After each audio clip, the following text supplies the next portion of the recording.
going to hear a story about how a man named Paul made an incredible escape from the city of Damascus in the Middle East. Paul was a Christian, a follower of Jesus, and he was a great traveller. During his life, he journeyed thousands of miles to many different places. Wherever Paul went, whether in the countryside, in towns or cities, he told the people he met that Jesus loved them. But it wasn't always like this with Paul.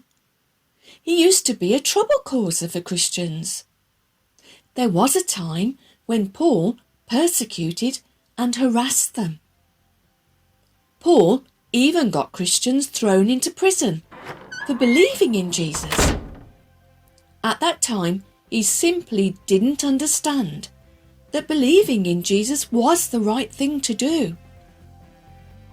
At one time, Paul left Jerusalem with letters from the authorities to go to Damascus and seek out any Christians, then arrest them and get them thrown into prison.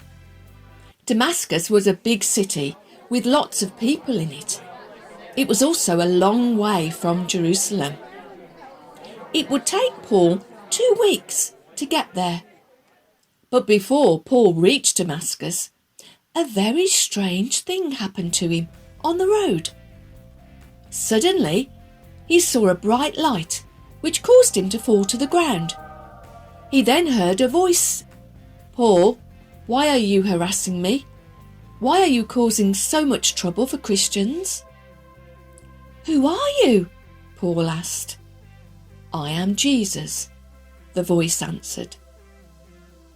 When Paul got up, he could not see.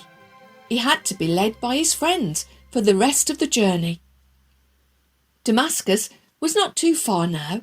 They would soon be there. Paul's friends led him into the city, where Paul found a place to stay.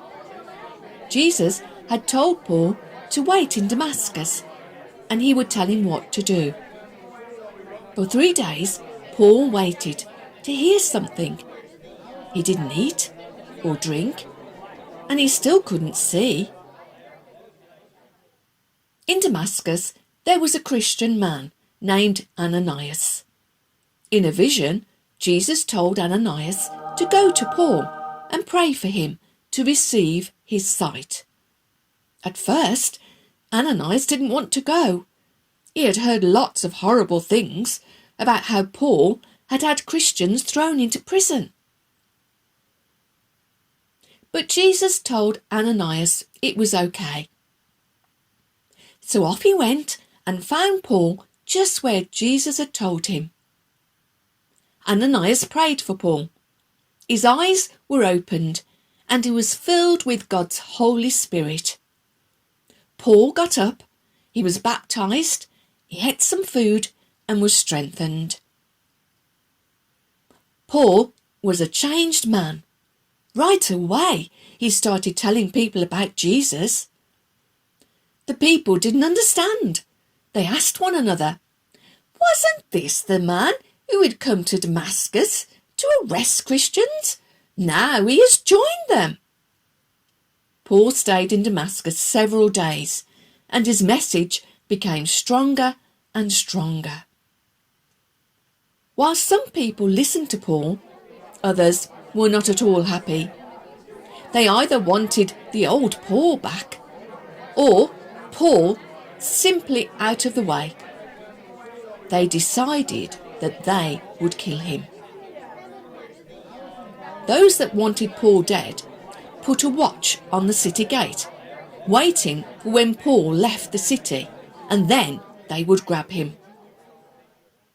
Day and night, they watched the entrance to the city. They were determined to get Paul. However, Paul found out about the plot to kill him, and the Christians in Damascus came up with a plan of their own. Whilst Paul's enemies watched the city gate, they took Paul and lowered him in a basket through an opening they had found in the city wall. Paul immediately set off back to Jerusalem, where he met other believers. At first, some of them were afraid of Paul, but they quickly realised that the man who used to harass them was now following Jesus too. Paul wasted no time. Everywhere he went, he boldly told people about Jesus. Many people came to believe in Jesus because of Paul's message. And yes, there were still some who wanted Paul dead and made a lot of trouble for him. Several times Paul was arrested, and he even spent time in prison just for talking about Jesus. But even though Paul had some hard times, he never stopped telling the good news about Jesus. In homes, in church, on the streets, everywhere Paul shared how Jesus had changed his life.